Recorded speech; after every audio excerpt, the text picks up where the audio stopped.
السلام علیکم ورحمۃ اللہ وبرکاتہ۔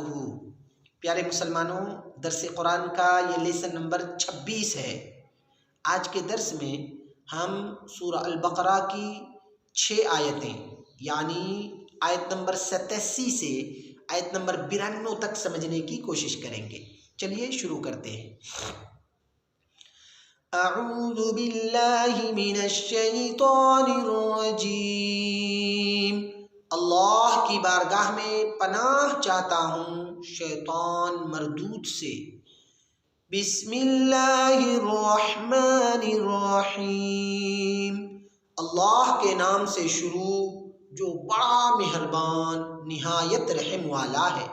سورہ البقرہ کی آیت نمبر 87 سے آیت نمبر 92 کے درمیان اللہ تبارک و تعالی نے اہل یہود کے بغض و حسد کا ذکر فرمایا ہے۔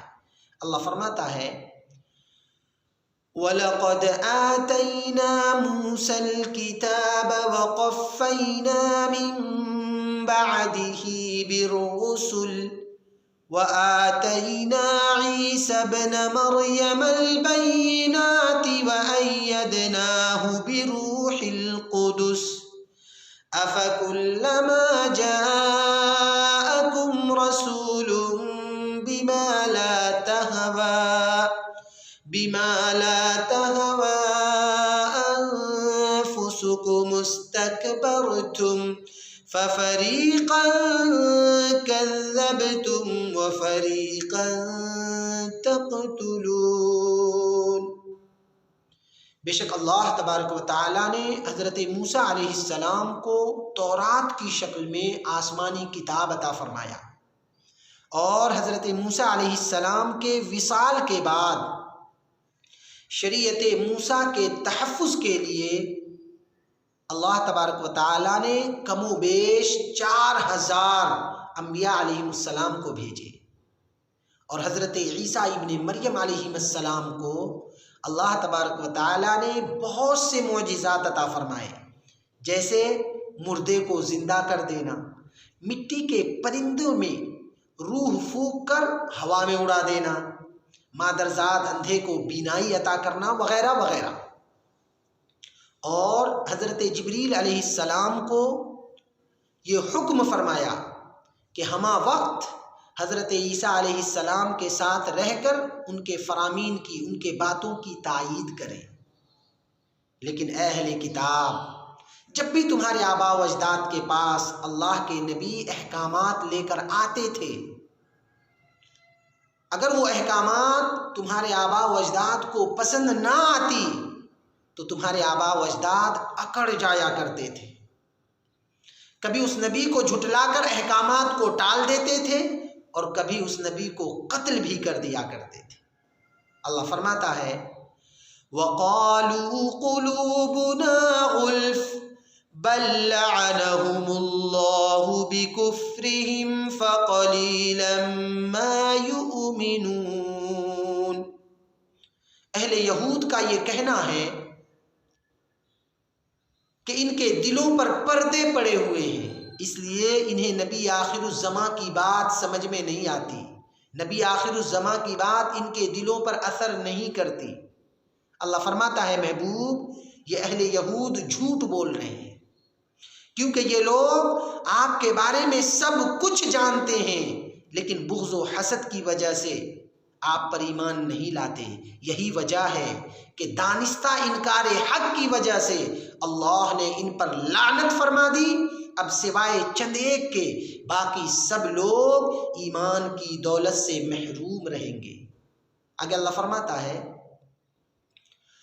وَلَمَّا جَاءَهُمْ كِتَابٌ مِّنْ عِندِ اللَّهِ مُصَدِّقٌ لِّمَا مَعَهُمْ وَكَانُوا مِن قَبْلُ يَسْتَفْتِحُونَ عَلَى الَّذِينَ كَفَرُوا فَلَمَّا جَاءَهُم مَّا عَرَفُوا كَفَرُوا بِهِ فَلَعْنَةُ اللَّهِ عَلَى الْكَافِرِينَ۔ جب ان یہودیوں کے سامنے قرآن کی صورت میں اللہ کی کتاب آ گئی اور قرآن تورات کی تصدیق کرتا ہے۔ حالانکہ یہ اہل یہود خود نبی آخر الزماں کی بعثت سے قبل نبی آخر الزماں اور قرآن کے وسیلے سے دشمنوں کے مقابلے میں فتح کی دعا مانگا کرتے تھے، لیکن افسوس جیسے ہی نبی آخر الزماں کی بعثت ہوئی، بغض و حسد کی وجہ سے دین حق کا انکار کر بیٹھے تو اللہ نے بطور سزا ان یہودیوں پر لعنت فرما دی۔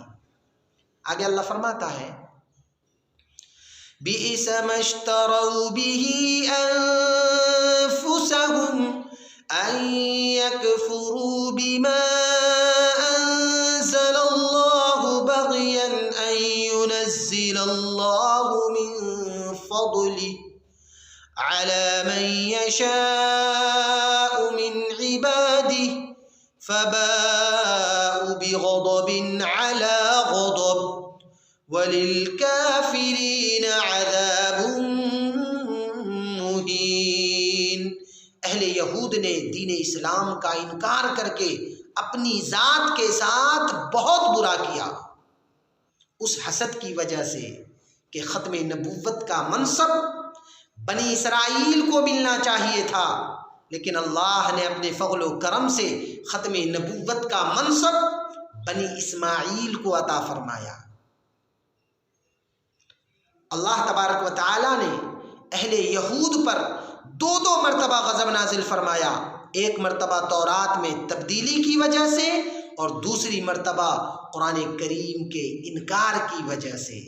قیامت کے دن ان اہل یہود کو دوہرا عذاب دیا جائے گا، ذلیل و خوار کر کے دردناک عذاب دیا جائے گا۔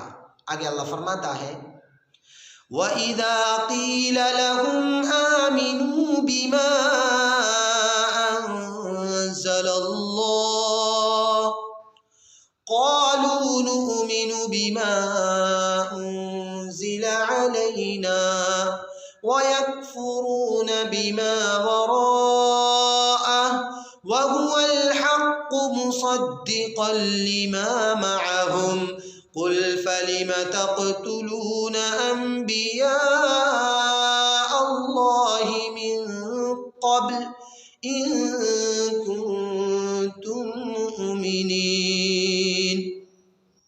جب ان یہودیوں سے کہا جاتا ہے کہ تمام آسمانی کتاب پر ایمان لے آؤ، خصوصاً قرآن کریم پر، تو یہ اہل کتاب جواب دیتے ہوئے یہ کہتے ہیں کہ ہم صرف تورات پر ایمان رکھتے ہیں، اس کے علاوہ کسی اور کتاب کو نہیں مانتے۔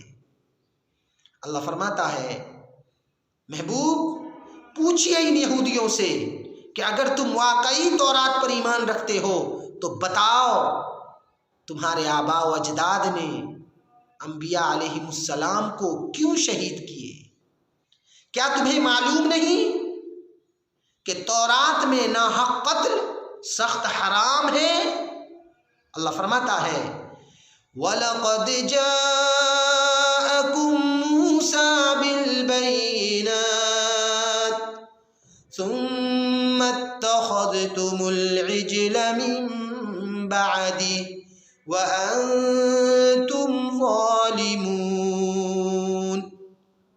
کہ اہل یہود کیوں جھوٹے دعوے کرتے ہو؟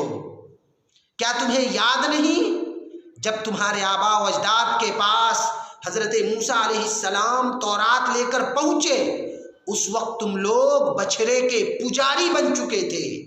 اس لیے جھوٹ نہ بولو، جھوٹے دعوے نہ کرو، سب کو معلوم ہے تمہارے مزاج میں مکاری ہے۔